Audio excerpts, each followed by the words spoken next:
Alors aujourd'hui, on va parler du stoïcisme. Bon, donc le stoïcisme, c'est un gros morceau.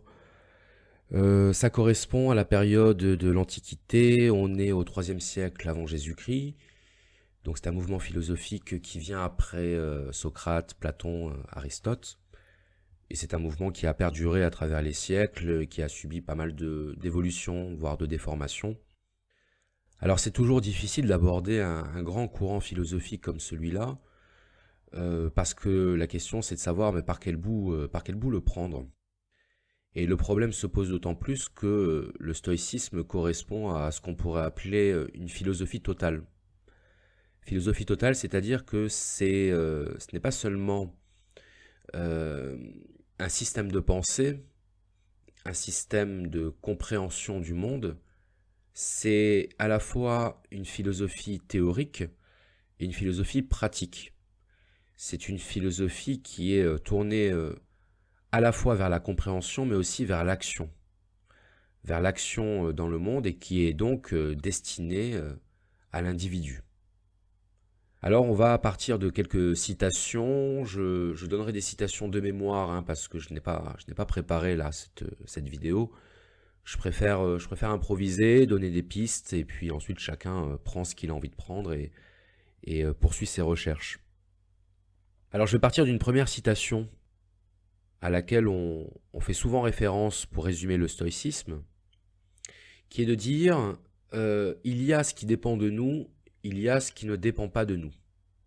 Donc la vision stoïcienne du monde, elle est déjà basée sur une première séparation, une séparation dont on doit prendre conscience pour comprendre nos limites en tant qu'être humain et nos limites en tant qu'individu. Il y a des choses qui dépendent de nous. Par exemple, il dépend de moi de travailler pour réussir. Il dépend de moi de rechercher la vérité. Il dépend de moi de bien agir. Il ne dépend pas de moi d'être grand, fort, puissant. Il ne dépend pas de moi d'être beau. Il ne dépend pas de moi de naître à tel ou tel endroit. Donc on arrive assez bien à comprendre en fait ce que nous disent les stoïciens. Il y a ce dont on hérite et il y a ce qu'on construit par soi-même. Évidemment, on pourra toujours répondre que cette limite est assez floue. Par exemple, les stoïciens disent qu'il ne dépend pas de nous d'être riches. Or, on peut faire remarquer que si, il dépend de nous d'être riches, c'est-à-dire que si je dirige mon action vers la réussite matérielle, financière, j'ai plus de chances d'être riche que si je ne fais rien. Donc en ce sens, on pourra toujours trouver des points de détail sur lesquels cette division entre ce qui dépend de nous et ce qui ne dépend pas de nous est discutable, mais dans les grandes lignes, encore une fois, on comprend ce que ça veut dire. Prendre conscience de cette distinction entre ce qui dépend de nous et ce qui ne dépend pas de nous, en fait pour les stoïciens, c'est juste un premier pas. C'est le premier pas vers la conscience que nous ne sommes pas en capacité de tout faire et que nous sommes fondamentalement limités. Donc de ce point de vue-là, la philosophie stoïcienne, c'est un appel à l'humilité. L'humilité qui n'est rien d'autre que la reconnaissance de notre impuissance, de notre finitude. On peut le dire de manière inversée. Si j'ai des souhaits ou des désirs ou des ambitions totalement démesurées, d'une manière ou d'une autre, je vais être confronté à mes limites. Je ne vais pas pouvoir accéder à tout ce que je souhaite.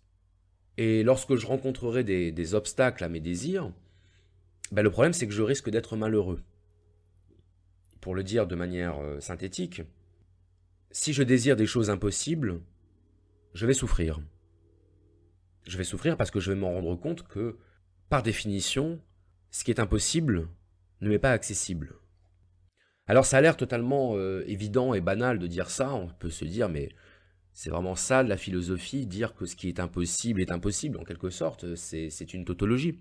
Oui mais si les stoïciens prennent la peine de le préciser, c'est parce que dans notre comportement quotidien, dans notre comportement réel, on a tendance à l'oublier. On a tendance à croire que certaines choses peuvent dépendre de nous alors qu'elles n'en dépendent pas. Et ils prennent quelques exemples très concrets. Premier exemple, je sais, j'ai conscience que ma vie est limitée. Mon existence sur cette terre est limitée dans le temps. Et d'ailleurs, l'existence de tous les êtres humains est limitée. Donc, lorsque quelqu'un meurt, eh bien, même si c'est quelqu'un à qui je tenais beaucoup, même si c'est quelqu'un que j'aimais, je dois accepter sa disparition. Je dois accepter la mort de cette personne puisque c'est dans l'essence de l'être humain de naître, de vivre et de mourir. Être triste parce qu'un être cher meurt, pour les stoïciens, c'est d'abord une aberration logique. Et c'est vrai, c'est une aberration logique. Je ne peux pas faire en sorte que les gens que j'aime soient éternels. C'est un fait. Donc cette première limite de la nature humaine, qui est la mort, donc la limite temporelle, bien, je ne dois pas seulement savoir qu'elle existe, je dois l'accepter.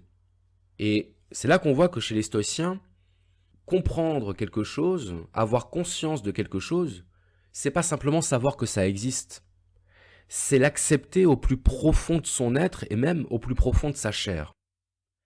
Et c'est à ce moment-là qu'on s'aperçoit que la philosophie stoïcienne n'est pas seulement une philosophie théorique, mais bien une philosophie pratique. C'est à la fois une philosophie et une psychologie. Notre vie n'est pas éternelle, nous devons accepter la mort, nous devons accepter notre propre mort. Alors Épicure disait, apprendre à vivre, c'est apprendre à mourir, et la philosophie, c'est tout le travail d'acceptation de la mort. Mais ce n'est pas l'accepter comme quelque chose de triste, de regrettable, c'est l'accepter comme une nécessité. C'est l'accepter comme une loi de la nature. Et c'est seulement à partir du moment où je l'accepte profondément comme une loi de la nature que je peux m'émanciper de la tristesse, du chagrin, de la souffrance que cette idée normalement véhicule. Si vous pensez l'instant, vous essayez d'imaginer à quel âge, en quel lieu, dans quelles circonstances, est-ce que vous allez mourir d'une mort naturelle? Est-ce que vous allez mourir dans votre sommeil? Est-ce que vous allez mourir d'un accident de voiture? D'une maladie incurable? Bien tout de suite, ce qui va vous envahir, c'est un sentiment d'angoisse.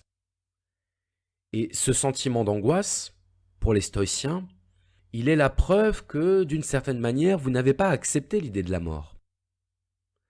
Alors on retrouve beaucoup cette idée, que ce soit chez les stoïciens ou chez les épicuriens, qui est de dire que la mort n'est rien.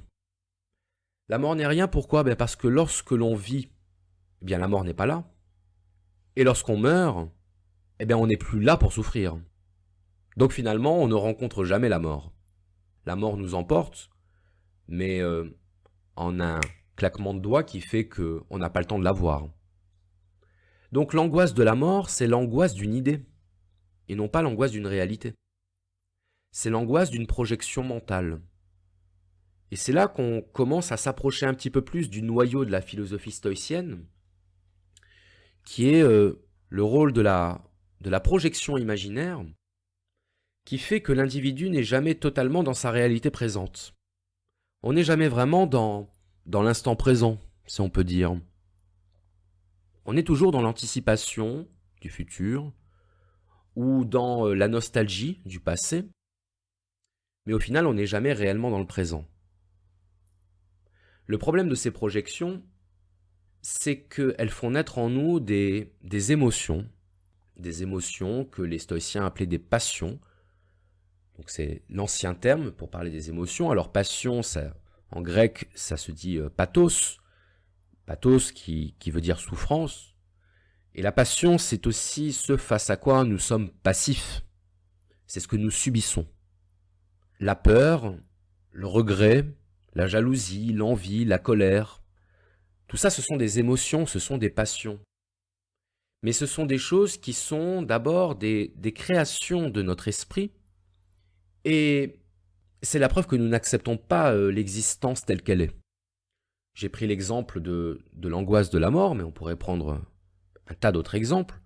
Si par exemple je suis jaloux de mon voisin, je suis jaloux de mon voisin parce qu'il a une plus belle voiture que moi, ou parce qu'il a une plus belle femme que moi, des plus beaux enfants que moi, peu importe. Bien, cette jalousie, c'est une projection de mon esprit. C'est-à-dire que si mon voisin n'avait pas tout ce que je n'ai pas, je ne serais pas malheureux.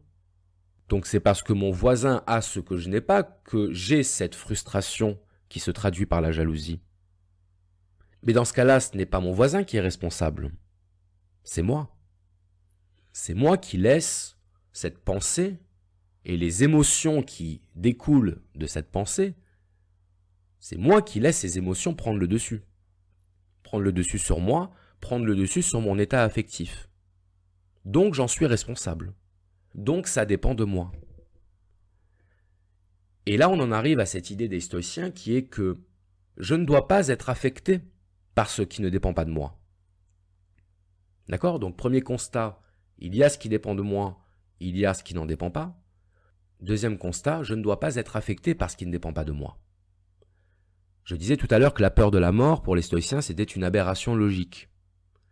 Mais en fait, pour les stoïciens, toute émotion est une aberration logique.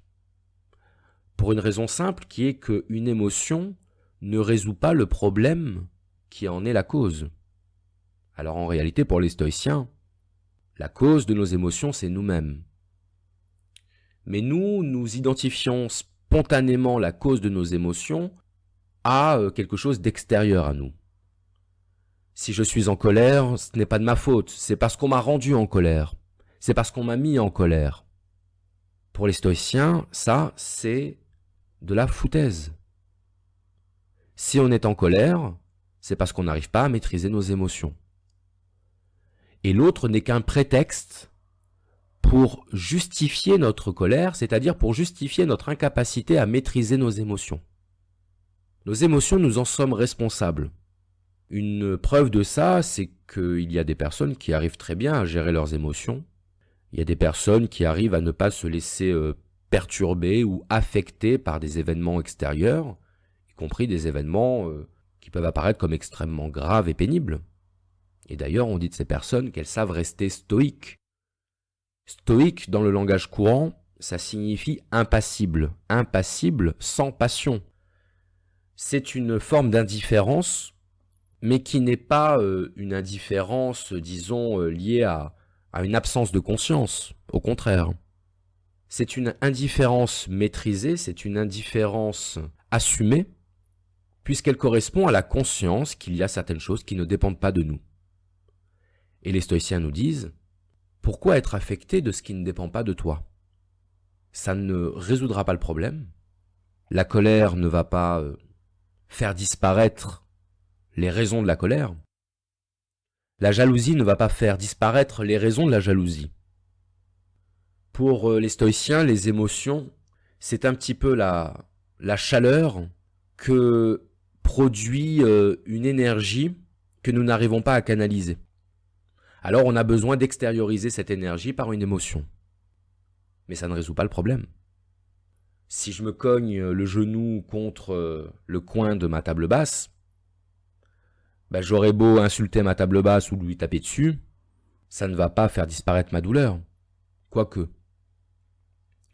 Ça va me permettre de dépenser l'énergie qui est due à ma douleur et à la colère qui résulte de cette douleur. Si je regarde une émission télé avec pour invité principal BHL, j'aurais beau l'insulter et jeter ma télécommande à travers ma télé, ça ne résoudra rien. Donc ce que nous disent les stoïciens, c'est qu'il ne sert à rien d'être dans l'émotion et que à travers nos émotions, en réalité, on masque notre incapacité à accepter le monde tel qu'il est. C'est pour ça qu'une autre des citations des stoïciens, c'est de dire « Ne cherche pas à changer la réalité, mais à changer le point de vue que tu as sur la réalité. » Alors là, évidemment, on va se dire « Mais qu'est-ce que c'est que cette philosophie qui est finalement une philosophie de la soumission, une philosophie de la passivité ?» C'est légitime de se dire ça. Si j'accepte tout, c'est une forme de renoncement. Ça revient à dire je dois accepter les injustices, je dois accepter par exemple que l'on puisse me mentir, que l'on puisse me voler, que l'on puisse me tromper. Je dois accepter l'immoralité de mon voisin, parce que les stoïciens me disent que si je n'accepte pas, eh bien, je suis dans la folie. Oui et non. N'oubliez pas que les stoïciens font la différence entre ce qui dépend de moi et ce qui ne dépend pas de moi. Il y a des choses sur lesquelles je peux avoir un contrôle. Et les stoïciens nous disent bien, donne-moi la force de changer ce qui peut l'être. Donc la première difficulté, c'est de savoir qu'est-ce qui peut être changé et d'agir à mon niveau sur ce qui peut être changé. Mais je ne dois pas avoir des prétentions qui sont au-delà de mes moyens. Je ne dois pas penser que je suis capable de révolutionner le monde tout seul avec mes petits bras.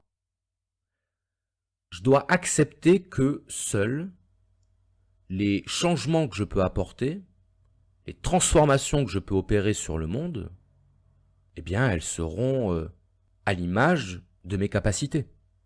C'est-à-dire pas grand-chose. Relativement au monde, pas grand-chose. Mais j'ai le choix entre faire ce que je peux faire et laisser tomber en disant « après tout, ça sert à rien ». J'ai le choix. Je peux accepter de renoncer et de me dire « à quoi bon ?» Mais dans ce cas-là, pour les stoïciens, je ne fais pas ce qui dépend de moi. J'abandonne, je renonce, je démissionne. Mais pourquoi ? Parce que je ne supporte pas l'idée de ne pas avoir plus d'emprise sur le monde. Donc en fait, je renonce par ego. Je renonce parce que je dis de toute façon, à moi tout seul, je ne pourrai pas opérer les changements que je souhaite opérer. D'accord ? Mais ça, c'est un raisonnement qui est dicté par l'ego, qui est dicté par l'émotion, qui est dicté par le sentiment et le désir de toute puissance. Mais là, pour les stoïciens, on est toujours dans l'aberration. Donc pour les stoïciens, on agit sur le périmètre sur lequel on peut agir. Et on ne se préoccupe pas du reste. On ne se soucie pas du reste, parce que le reste ne nous appartient pas. Parce que le reste appartient au monde. Et que le monde poursuit son chemin sans nous. Nous faisons partie du monde, nous déposons sur lui notre empreinte, mais nous n'en sommes pas propriétaires. Il appartient à nous en tant qu'individus de faire des choses dont nous sommes capables. Il ne nous appartient pas, en tant qu'individus, d'agir à la place des autres. Donc, plutôt que d'une philosophie du renoncement, moi je parlerai plutôt d'une philosophie de la lucidité. Je pense, et là c'est un jugement tout à fait personnel, que les personnes qui accomplissent de grandes choses sont des personnes qui ne se soucient pas de ce qu'elles ne sont pas capables de faire. Ce sont des personnes qui se soucient exclusivement de ce qu'elles sont capables de faire.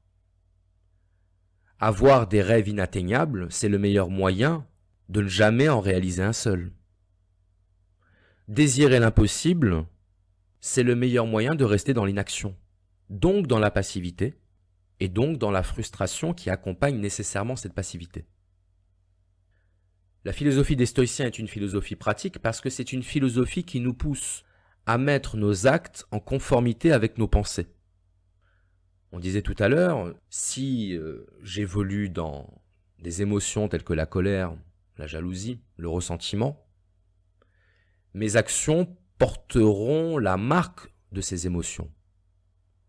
Au contraire, si j'agis dans l'enthousiasme, si j'agis dans une sorte de gaieté, de joie inconditionnelle, de joie qui n'a pas besoin de raison d'être, eh bien pour les stoïciens, je suis beaucoup plus libre, car je ne dépends pas de mes émotions, car je ne dépends pas d'une ambition irréaliste, je ne dépends pas de l'illusion. Pour les stoïciens, nos émotions nous rendent esclaves.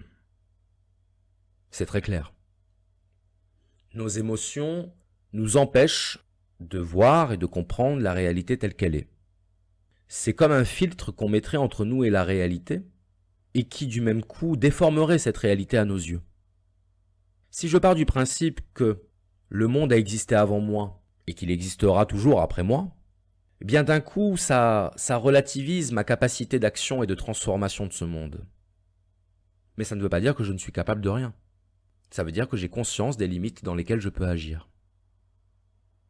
Les émotions nous rendent esclaves, puisque par définition, nous ne choisissons pas d'avoir des émotions. En fait, pour les stoïciens, il serait plus juste de dire que nous subissons nos émotions parce que nous ne faisons pas l'effort qu'il faut pour les maîtriser. Les stoïciens pensent que le but de l'existence humaine, c'est d'atteindre le bonheur et la sagesse, puisque pour eux, la sagesse, c'est la condition du bonheur. Et la sagesse est liée aussi à la connaissance, à la compréhension. Je comprends le monde, je comprends la manière dont il fonctionne, je l'accepte, et parce que je l'accepte, je peux être heureux.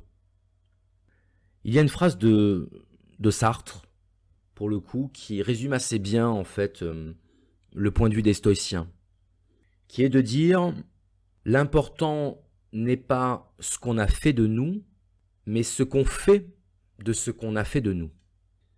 Ça veut dire quoi? Ça veut dire que nous avons tous un caractère ou un tempérament, même si il convient de distinguer ces deux notions, et nous sommes tous plus ou moins enclins à ressentir, à éprouver des émotions, des passions. Ça ne dépend pas entièrement de nous. Il y a des gens qui sont plutôt colériques, il y a des gens qui sont plutôt calmes, il y a des gens qui sont plutôt inquiets, d'autres qui sont plutôt paisibles. C'est vrai. Mais rien ne nous empêche de travailler sur ça. Rien ne nous empêche de prendre conscience de ce caractère qui est le nôtre et de travailler à le changer, puisque ça, c'est dans nos possibilités. Et pour changer ça, eh bien, ça passe par une démarche de compréhension du monde et de ses lois. La vision stoïcienne du monde est une vision déterministe.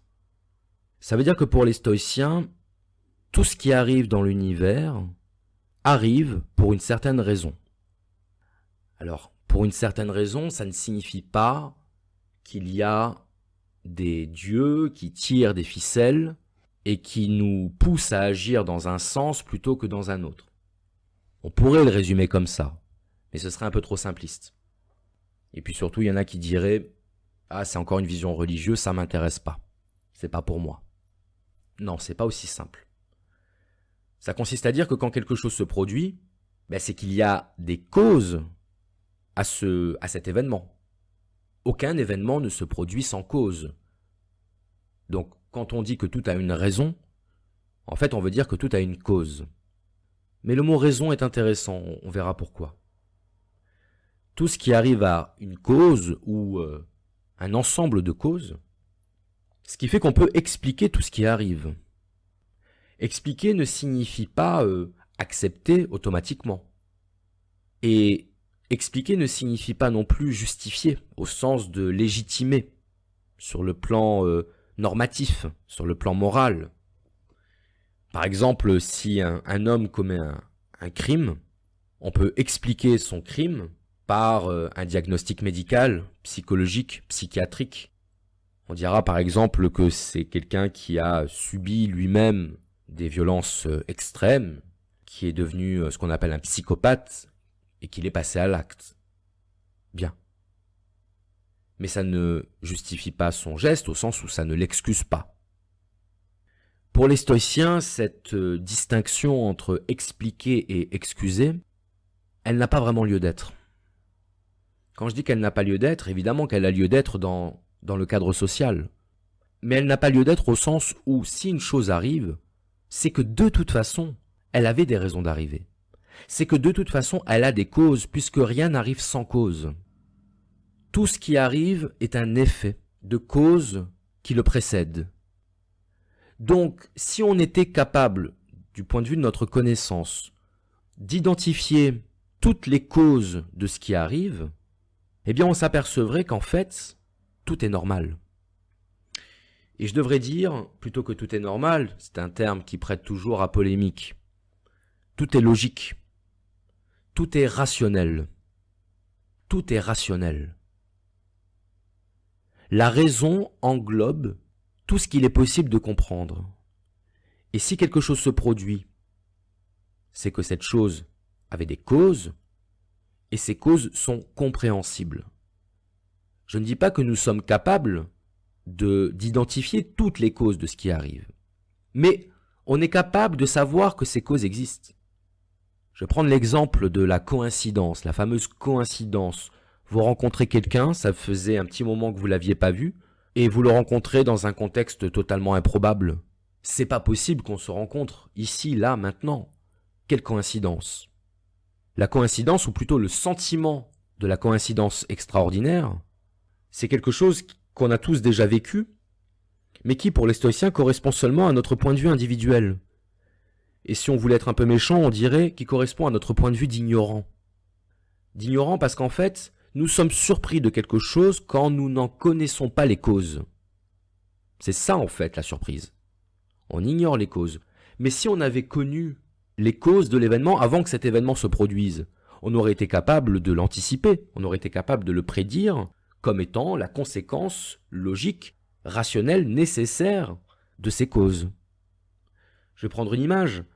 Imaginez que vous êtes dans le ciel et que vous avez vu sur une ville, vous voyez toutes les rues entre les immeubles, et donc vous voyez toutes les personnes qui s'y déplacent.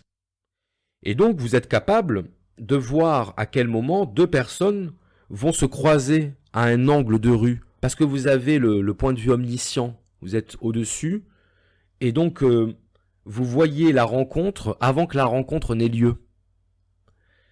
Pour vous, rien n'est surprenant. Mais pour les individus qui se rencontrent et qui se rendent dedans au coin de la rue, c'est extraordinaire.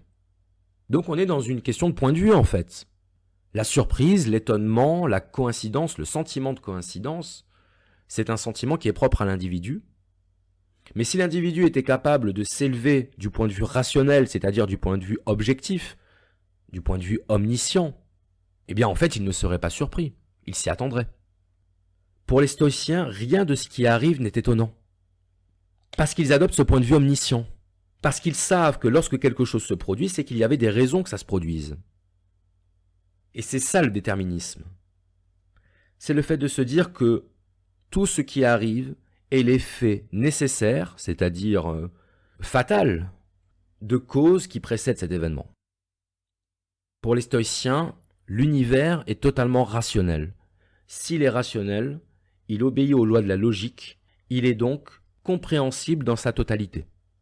Si le réel est rationnel, si le réel est logique, l'homme doit, dans la mesure du possible, se conformer à ce modèle de rationalité. L'homme, en tant que partie de l'univers, doit chercher à se comporter comme cet univers. Plus il se comportera comme l'univers, c'est-à-dire de manière rationnelle et logique, et moins il sera soumis à la souffrance, à la frustration, à la tristesse, bref, moins il sera soumis à ses émotions.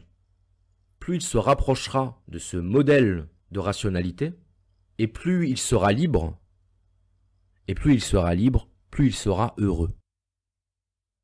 Le bonheur, c'est lorsque je deviens capable de ne plus dépendre de mes émotions, qui sont comme des sangsues qui m'empêchent de déployer mon potentiel rationnel. Alors évidemment, on pourra dire, mais qu'est-ce que c'est que ce modèle totalement inhumain? Oui, effectivement, on peut considérer que c'est quelque chose d'absolument inaccessible à l'être humain, cette capacité d'objectivité absolue qui fait qu'on ne va plus dépendre de ses émotions. On peut le considérer. Mais les stoïciens s'en foutent. Les stoïciens se disent, est-ce qu'on est capable d'aller vers cet idéal? Est-ce qu'on est capable de se déprendre de l'influence de nos émotions? Oui, on est capable. On en est capable. Mais c'est pas facile. Évidemment que c'est pas facile. Mais les stoïciens n'ont jamais dit que la sagesse était quelque chose de facile. Les philosophes, d'une manière générale, n'ont jamais dit que le bonheur ou la connaissance étaient des choses faciles. Ils disent, c'est possible, c'est faisable. La preuve que c'est faisable puisqu'on peut en former le projet. Donc oui, on peut se débarrasser, on peut vaincre nos émotions, et c'est par ce travail de combat contre nos émotions qu'on peut aller vers la sagesse et le bonheur. Le bonheur, pour les stoïciens, ce n'est en aucun cas la satisfaction de ses désirs. Pour eux, satisfaire ses désirs, c'est le contraire du bonheur. Alors si vous m'avez suivi jusque-là, vous devriez deviner pourquoi. Pourquoi est-ce que le bonheur, c'est le contraire de la satisfaction du désir? Eh bien parce que le désir, c'est quelque chose qui ne dépend pas de nous. Le désir, c'est un sentiment qui nous habite, un sentiment qui peut même devenir physique, et qui vient manifester notre manque d'un objet extérieur. Je désire quelque chose que je n'ai pas, par définition. Mais lorsque je le désire, je prouve que je dépends de cet objet. En tout cas, je prouve que mon bonheur dépend de cet objet. Et je vais spontanément associer mon bonheur à l'acquisition de l'objet que je désire. Ça, pour les stoïciens, c'est une illusion totale. Et d'ailleurs, je pense que chacun d'entre vous, vous pouvez en faire l'expérience. Si vous désirez quelque chose, vous avez envie d'une cigarette par exemple, comme moi en ce moment, ben vous allez fumer votre cigarette et puis quand vous l'aurez terminée, il va pas vous falloir longtemps avant d'avoir envie de la prochaine. Donc vous n'aurez pas tué votre désir, au sens où vous ne l'aurez pas satisfait.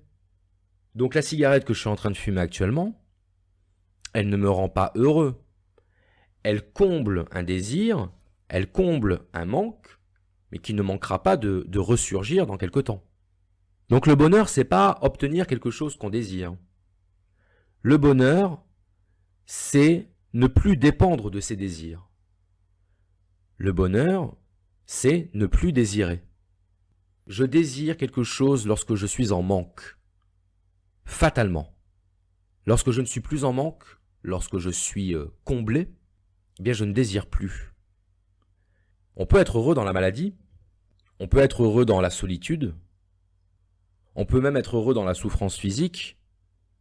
D'ailleurs, ça me fait penser à une autre citation d'Épictète. Épictète était un esclave, puisqu'il y avait des esclaves qui étaient stoïciens. Vous allez me dire, ah ben, il valait mieux être stoïcien quand on était esclave, ça aidait à supporter. C'est vrai, mais il y avait aussi des empereurs qui étaient stoïciens, comme Marc Aurèle par exemple. Et Épictète, à un moment donné, rapporte une anecdote. Il disait que on essayait de lui casser le bras en lui faisant une clé, quoi, en le tordant. Et il avait dit, tu vas finir par me le casser, ce bras. Et puis, bah, son bras se casse et il dit, ah ben, tu vois, je te l'avais bien dit. Donc c'est une citation un peu amusante pour dire que le stoïcien total, le stoïcien accompli, c'est celui qui est capable d'être dans la pure constatation sans aucune émotion et sans aucune expression de souffrance. Alors oui, on peut considérer que c'est un idéal un peu difficile à atteindre, mais je ferai remarquer que certaines personnes humaines de notre époque sont capables d'atteindre ce genre d'état, ce qu'on appelle les yogis, qui sont capables d'endurer une souffrance absolument intolérable par un détachement de l'esprit. Donc les stoïciens préconisent effectivement ce genre de pratique, notamment la pratique de la méditation, qui est un canal vers la sagesse, au sens où la méditation nous permet de nous concentrer sur notre conscience plutôt que sur notre corps. Alors je vais essayer de conclure. Les stoïciens nous disent qu'il y a ce qui dépend de nous et ce qui ne dépend pas de nous, et qu'il ne dépend que de nous, de ne plus être dépendant de ce qui ne dépend pas de nous. Pour les stoïciens, l'univers obéit à des lois implacables, ce qu'on pourrait appeler les lois de la fatalité, mais la fatalité n'a pas chez les stoïciens une connotation négative. D'ailleurs, si on veut être un peu honnête, c'est surtout dans nos sociétés contemporaines que la notion de fatalité a une connotation négative, puisqu'on considère qu'à partir du moment où il y a fatalité, il y a absence de libre arbitre. Mais pour les stoïciens, c'est pas du tout ça. Le libre arbitre existe pour les stoïciens, au sens où il dépend de nous, de ne pas nous affecter, de ne pas nous émouvoir de la nécessité implacable du monde. Il dépend de nous, et il ne dépend que de nous, d'être heureux dans la situation qui est la nôtre.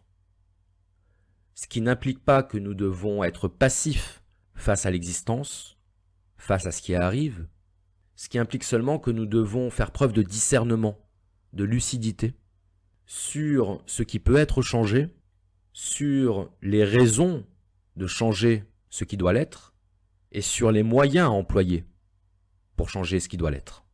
Le stoïcisme, c'est une philosophie pratique. D'ailleurs, aujourd'hui, le stoïcisme s'est en quelque sorte converti dans les techniques de développement personnel. Je n'ai rien contre les techniques de développement personnel. Je pense simplement qu'elles sont un aspect superficiel de quelque chose de beaucoup plus profond qui est une philosophie à part entière. On ne peut pas simplement prendre l'aspect pratique de la philosophie stoïcienne et se dire que ça suffit. Non. Puisque pour les stoïciens, cette capacité à maîtriser ses émotions, cette capacité à redevenir le capitaine sur le paquebot de notre existence, cette capacité-là ne peut être que le résultat d'une démarche de compréhension du monde. Comprendre le monde ne signifie pas l'accepter, mais il est impossible de l'accepter si on ne cherche pas à le comprendre. Comprendre le monde, c'est comprendre que ce qui arrive a des raisons d'arriver et que ce qui est le seul arbitre. Je peux déplorer à titre individuel une situation, mais il n'empêche que cette situation a une raison d'être. Et peu importe si je n'en comprends pas le sens, peu importe si je n'en comprends pas les causes, il n'empêche que cette situation est là et je ne peux que l'accepter. Il ne sert à rien de résister face à ce qui est implacable. Il ne sert à rien de s'énerver parce qu'il pleut ou parce qu'il fait froid. Ça n'arrangera rien, quoique si je m'énerve, je peux au moins me réchauffer, c'est déjà ça. Mais si j'accepte ce qui m'est a priori désagréable, eh bien, ça cesse d'être désagréable. Personnellement, j'utilise beaucoup le stoïcisme quand je lis certains commentaires sous mes vidéos. Je me dis, bon, il y a une raison à ça, donc j'accepte. C'est très pratique le stoïcisme. Et surtout, c'est une philosophie qui agit sur nous lorsqu'on en lit des fragments. Je vous conseille vraiment de lire les pensées de Marc Aurèle, pensées pour moi-même. Et vous allez vous apercevoir qu'en lisant, vous avez une sensation étrange d'apaisement au fur et à mesure de la lecture, comme si l'évidence logique implacable de ce que vous lisez vous équilibrait, vous alignait à l'intérieur. Et lorsque vous êtes dans cet état d'esprit, lorsque vous êtes dans cet état de neutralité par rapport à vos émotions, ben vous vous rendez compte qu'effectivement, tout est justifié. D'un point de vue rationnel en tout cas, tout est justifié. Et que si la vie ne se limite pas à la raison, eh bien il n'y a pas de raison que la vie soit une longue succession de souffrances. Merci à vous.